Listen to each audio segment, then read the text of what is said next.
അവന് എന്നിട്ട് സൈക്കിൾ ഓടിച്ചിട്ട് രാത്രി ആന ഇറങ്ങുന്ന സ്ഥലം ആലോചിച്ച് നോക്കണം.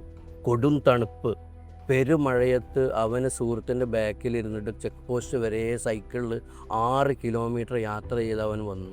പക്ഷെ അവിടെ എത്തിയപ്പോൾ ചെക്ക് പോസ്റ്റ് പിന്നെ അവർ അധികൃതർ തിരിച്ചു വിട്ടു. ദാഹിഷു വായിച്ചിട്ട് ഒരുപാട് ആളുകൾ എന്നോട് അഭിപ്രായങ്ങൾ പങ്കുവച്ചിട്ടുണ്ട്.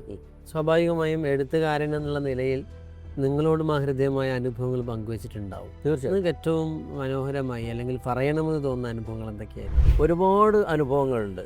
അതായത് എന്താ പറയുക, വായിച്ച് വിളിച്ചത് അറിയിച്ചതൊക്കെ. അതിൽ രസകരമായി ഇത് വായിക്കാൻ വേണ്ടി നടത്തിയ ഒരാളുടെ ഒരു ശ്രമത്തിൻ്റെ ഒരു കഥ അയാൾ പറഞ്ഞപ്പോൾ ഞാൻ അത്ഭുതപ്പെട്ടു പോയിട്ടുണ്ട്. അതായത് ഇത് ഇറങ്ങുന്നത് ഏകദേശം നമ്മുടെ കോവിഡ് കാലത്താണ്.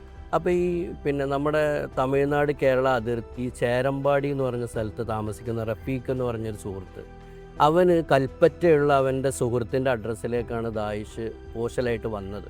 2 തവണ അവൻ ചെക്ക് പോസ്റ്റ് വരെ വന്നു. പക്ഷേ പോലീസുകാർ അവനോട് പറയും അങ്ങോട്ട് കടക്കാൻ പാടില്ല, കാരണം അവൻ തിരിച്ചു പോകും.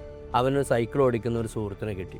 അവന് എന്നിട്ട് സൈക്കിൾ ഓടിച്ചിട്ട് രാത്രി ആന ഇറങ്ങുന്ന സ്ഥലം ആലോചിച്ച് നോക്കണം. കൊടും തണുപ്പ്, പെരുമഴയത്ത് അവന് സുഹൃത്തിൻ്റെ ബാക്കിലിരുന്നിട്ട് ചെക്ക് പോസ്റ്റ് വരെ സൈക്കിളിൽ 6 കിലോമീറ്റർ യാത്ര ചെയ്ത് അവൻ വന്നു. പക്ഷെ അവിടെ എത്തിയപ്പോൾ ചെക്ക് പോസ്റ്റ് പിന്നെ അവർ അധികൃതർ തിരിച്ചു വിട്ടു. അങ്ങനെ അവനൊരു വാർത്ത കേൾക്കുകയാണ്, താടൂർ ചെക്ക് പോസ്റ്റ് വഴി പിന്നെ ഇവിടേക്ക് കേരളത്തിലേക്ക് ആളുകളെ വിടുന്നുണ്ട്.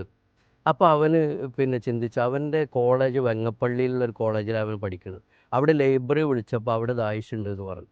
അങ്ങനെ അവൻ കുറച്ച് സ്ഥലം, അതായത് ഒരു 6-7 കിലോമീറ്റർ ഉണ്ട്, ഒരു 4-5 കിലോമീറ്റർ അവൻ വണ്ടിയിൽ വന്ന് അവിടെ നിന്ന് അവൻ നടന്ന് ചെക്ക് പോസ്റ്റ് കടന്ന് അവൻ ഈ വെങ്ങപ്പള്ളി കോളേജിലെത്തിയിട്ട് ലൈബ്രറിയിൽ പോയി. ആരുമില്ല, കാരണം കോളേജൊക്കെ അടവാണ്.